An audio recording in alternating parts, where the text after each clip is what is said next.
Iran ও যুক্তরাষ্ট্রের মধ্যে শান্তি আলোচনায় নতুন অচলাবস্থার জেরে অস্থিরতা তৈরি হয়েছে বিশ্ব অর্থনীতিতে, যার প্রভাব সরাসরি পড়েছে ভারতে। এবার রেকর্ড ভেঙে আরও নিচে নেমেছে ভারতীয় রুপি। এর ফলে দিশেহারা হয়ে পড়েছে মোদি সরকার। বিস্তারিত জানাচ্ছেন শেখ ফরিদ। মার্কিন ডলারের বিপরীতে ভারতীয় রুপির মান বড় ধরনের ধসে নতুন রেকর্ড গড়েছে।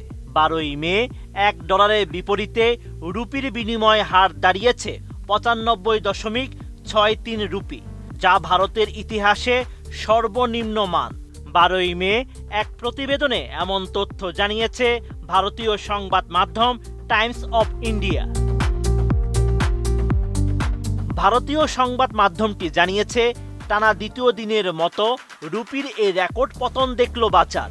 এর আগের দিন 11ই মে প্রতি ডলার 95.31 রুপি দরে বাজার বন্ধ হয়েছিল। 12ই মে সেই রেকর্ড ভেঙে ভারতের মুদ্রা আরও নিচে নেমে যায়। মুদ্রা ব্যবসায়ী ও বিশ্লেষকদের মতে জ্বালানি তেলের উচ্চ মূল্য, আমদানিকারকদের বাড়তি ডলার চাহিদা এবং ভারতীয় বাজার থেকে বিদেশি বিনিয়োগ প্রত্যাহারের কারণে রুপির উপর এই তীব্র চাপ তৈরি হয়েছে।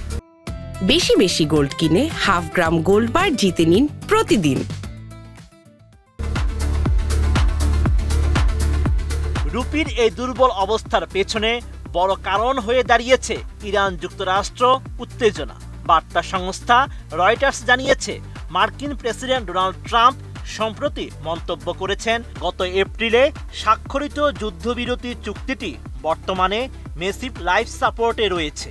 এই খবরের পর পারস্য উপসাগরীয় অঞ্চলে দীর্ঘমেয়াদী অস্থিরতা এবং তেলের বাজারে নতুন সংকটের আশঙ্কায় বিনিয়োগকারীরা উদ্বিগ্ন হয়ে পড়েছে।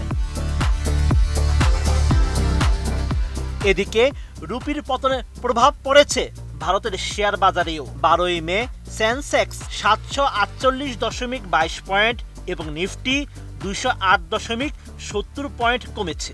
চলতি বছরে বিদেশি বিনিয়োগকারীরা ভারতীয় শেয়ার বাজার থেকে 2 লাখ কোটি রুপির বেশি মূলধন তুলে নিয়েছেন। বিনিয়োগকারীরা এখন কৃত্রিম বুদ্ধিমত্তা ভিত্তিক প্রবৃদ্ধির টানে দক্ষিণ কোরিয়া ও তাইওয়ানের মতো বাজারের দিকে ঝুঁকছে। শুধু ভারত নয়, ইন্দোনেশিয়া ও ফিলিপাইনের মতো জ্বালানি আমদানি নির্ভর দেশগুলোর মুদ্রাও বর্তমানে ডলারের বিপরীতে চাপে রয়েছে। ভারতীয় অর্থনীতিবিদরা বলছেন, পরিস্থিতি নিয়ন্ত্রণে না এলে রুপির মান শীঘ্রই 100 ছুঁয়ে যেতে পারে। এতে ব্যাপক চাপে পড়তে পারে মোদি সরকার। Sheikh Farid, ATN news.